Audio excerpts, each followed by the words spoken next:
Today I'm going to be discussing Matthew chapter 17, verses 24 through 27. And I'll start off by reading the passage. When they came to Capernaum, the collectors of the half-shekel tax went up to Peter and said, "Does not your teacher pay the tax?" He said, "Yes." And when he came home, Jesus spoke to him first, saying, "What do you think, Simon? From whom do the kings of the earth take toll or tribute? From their sons or from others?" And when he said, "From others," Jesus said to him, "Then the sons are free. However, not to give offense to them, go to the sea and cast a hook and take the first fish that comes up. And when you open its mouth, you will find a shekel. Take that and give it to them for me and for yourself." Now, there are several things to consider in this passage, and I'll write them on the board so I can refer to them. First is the identity and implications of the tax.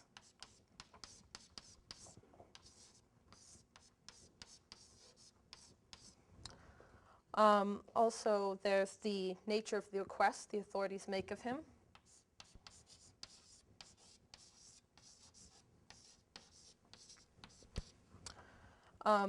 Peter's reply.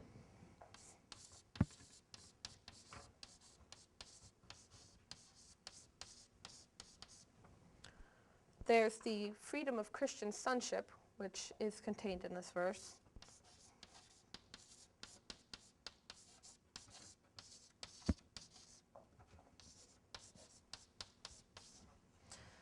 And lastly, the significance of the miraculous payment.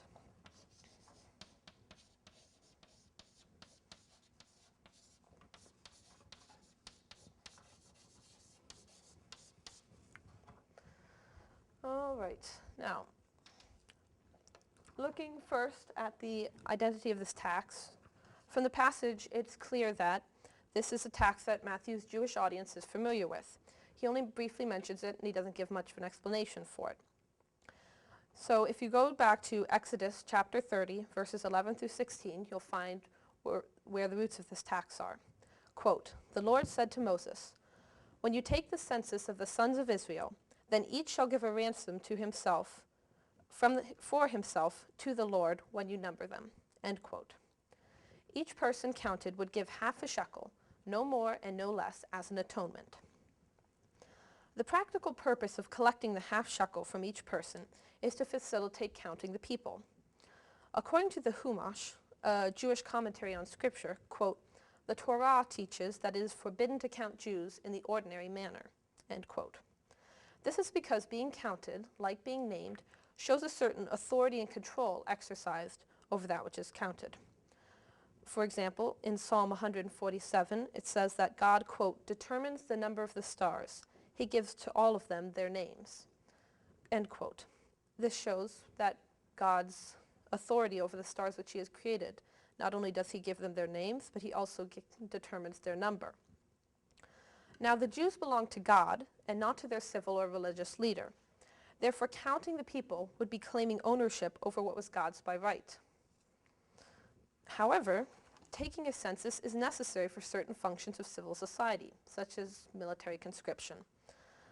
The donation of half a shekel would allow the authorities to determine the number of the people without attempting to display wrongful authority, and by counting the amount of money collected instead of the Jews themselves. Another reason that the half shekel is commanded, however, is for ransom or atonement. Now, it should be noted that in the Vulgate, the Latin actually uses the phrase pro animibus suis in verse 12. So the passage literally says they give a ransom for their souls. The Kyle Delich commentary says that this atonement money was a covering of the sins of each, which allowed them to stand in God's presence.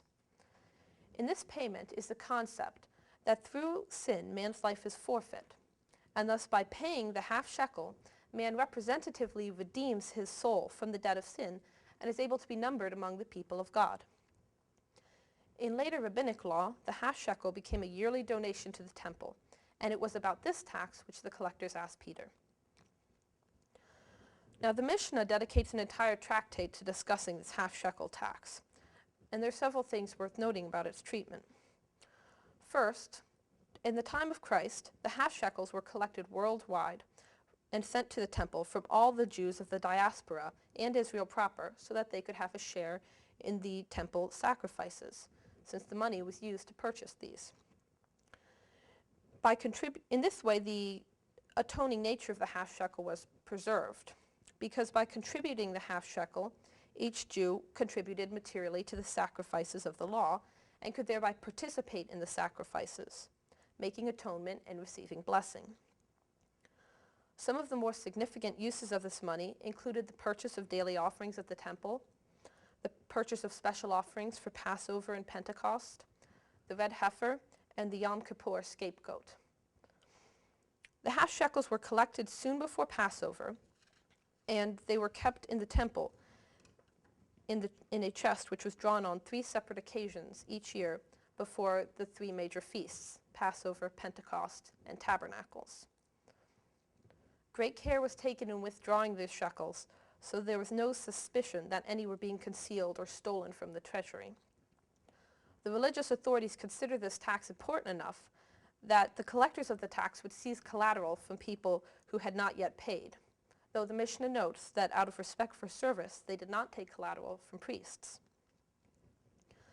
This casts some light on the gospel passage we are considering as we move on to look at the request and Peter's reply. In his life of Christ, the authorities approach Peter and ask whether or not Jesus pays the half shekel.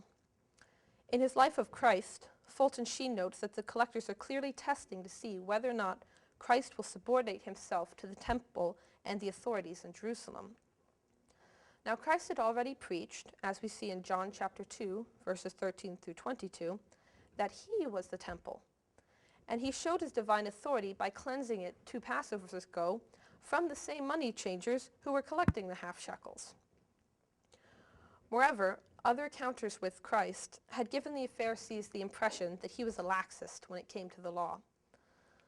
By this question, they hoped to have clear confirmation that Christ was, in fact, negligent in following the prescriptions of Jewish religious law. However, the fact that the authorities requested of Peter, rather than trying to seize collateral from him, shows that they have a certain measure of respect for Christ, such as that which is accorded to priests. It is, after all, the 3rd year of Christ's ministry in Capernaum, and they're well acquainted with his miracles and teaching. According to Reverend A.E. Breen's harmonized exposition of the 4 Gospels, Peter's answer is motivated by the fact that he knew every good Jew had the duty to pay the half shekel, and Christ observed every just precept of the law. So when asked, he says that Jesus does pay the half shekel. However, this also involves, on Peter's part, something of a memory loss. He had just witnessed the transfiguration, when the voice from heaven said, quote, "This is my beloved Son, with whom I'm well pleased," end quote. Moreover, Peter himself declared in Caesarea Philippi only days earlier that Christ is the Son of God. As Fulton Sheen says, Peter, quote, had lost sight for a moment of the dignity of his master, who was the son in his own house, the temple, and not a servant in another's house, end quote. Why should Christ, the sinless Son of God, pay atonement to be numbered among the people of God? Thus, when Peter returns to Jesus, he asks Peter, even before he mentions the incident, quote, "What do you think, Simon? From who do the kings of the earth take toll or tribute? From their sons or from others?" End quote. By showing his divine knowledge of Peter's conversation, Jesus reminds him of the divine sonship which he had recently testified to.